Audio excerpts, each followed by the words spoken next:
Приветик всем! Сегодня у нас утро третьего дня, понедельник, и я вчера вечером таки умудрилась взять заказ на $150, сама того не ожидая. На самом деле без энтузиазма отправила буквально 5 заявок за день, и то они были отправлены ближе к вечеру, там буквально в течение 1-2 часов, и далее я занималась общением с родственниками. Но при всем при этом мне написал клиент, мы с ним попереписывались, он интервьюировал троих людей и выбрал таки меня. В итоге он мне пообещал прислать сегодня днем исходные файлы и контракт. Собственно говоря, он уже это и сделал, и сейчас я доберусь до места, где есть интернет, и расскажу вам более детально, что там происходит, и сама вообще разберусь, что там происходит, загружу исходные файлы и, возможно, позадаю клиенту какие-то наводящие вопросы по поводу проекта. Помните, я говорила, что всегда с собой вожу ноутбук? Вот зачем. Если мне клиент внезапно присылает контракт, я не могу его, к сожалению, принять с телефона. То есть в большинстве случаев ни с браузерной версии Upwork, с телефона нельзя принять контракт, он просто пишет, что у него ошибка.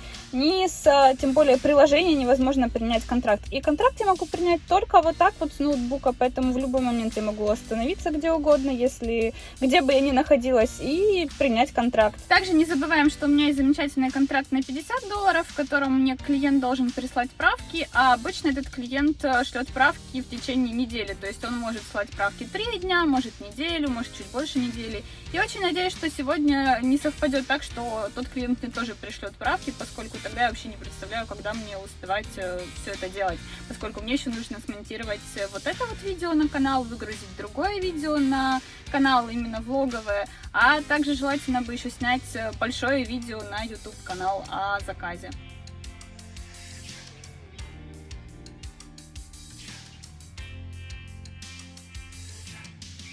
И что вы думаете? Закон подлости в действии. Мне сегодня прислали эти правки и попросили в течение нескольких часов прислать готовый проект, потому что им очень-очень надо. Вот столько правок мне прислали, заменять там клипы и так далее. Сейчас я их внесла, и сейчас уже рендерится проект. В общем, смысл этого проекта был в том, что мне прислали начитку, то есть голос за кадром. Я его транскрибировала, перевела и нашла футажи, то есть стоковые изображения, которые бы показывали то, о чем рассказывается в начитке. После этого я таки сняла видео для YouTube канала, а далее загрузила файлы проекта за $150. Посмотрела и пришла в ужас, потому что поняла, что люди там говорят на арабском. Хотя клиент говорил, что все на английском, да и сами кадры сняты очень плохо. Ну что же, буду разбираться. И до завтра. Приветики. В общем, сегодня с утра у меня классная новость, потому что мне наконец-то одобрили заказ на $50. Я 2 раза вносила правки, мне уже это надоело, но все, вчера посмотрели окончательный вариант, все одобрили, все хорошо, $50 мои. План действий на сегодня — делать заказ на $150 и, конечно же, кидать заявки. В общем, вчера я обнаружила, что мой этот клиент, он не американец, он какой-то араб, хотя локализация у него стоит Америка, имя у него вроде как тоже похожее на американское, но по факту он араб, и скинули мне файлы на арабском языке, снятые точно не в Америке, я покажу несколько кусочков. Это ролик для какого-то отделения банка, то есть там рассказывается о том, что открылось отделение банка, о том, какое оно классное. В общем, нужно смонтировать какой-то мега динамичный ролик, похожий на вот тот вот референс, который мне прислали в начале. Но уже по переписке с этим клиентом я могу предположить, что проект будет проблемный. То есть клиент уже начинает там какие-то странные вопросы задавать, какие-то претензии пытаться предъявлять, типа, а когда, а что, а скажите точно и так далее и тому подобное. Хотя мы договорились, что я буду делать проект в течение 3 дней. Он уже пишет, типа, а как у вас дела, а все ли у вас нормально, и так каждые полчаса. Поэтому я сделаю проект, я соберу композицию, отправлю клиенту на проверку, а дальше буду смотреть, как он будет реагировать. И если я увижу, что он пишет что-то типа «мне ничего не нравится» и так далее, то я, скорее всего, просто закрою проект и не буду дальше с ним работать и нарываться на плохую оценку. Это будет проще. Какой у меня план действий работы с такими роликами? Первое — отсмотреть все исходники. Кстати, исходники сняты на киношную камеру, то есть их еще красить нужно.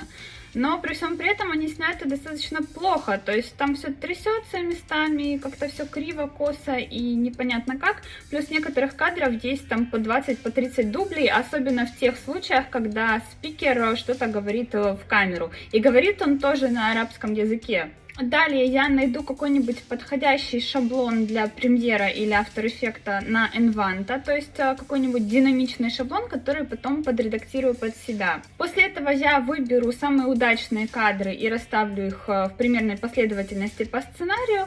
Далее каждый кадр я, наверное, отрендерю отдельно, то есть я его покрашу, вырежу нужный кусочек, примерно подходящий под шаблон, и отрендерю отдельно в последовательности типа 1, 2, 3, 4, 5 и так далее.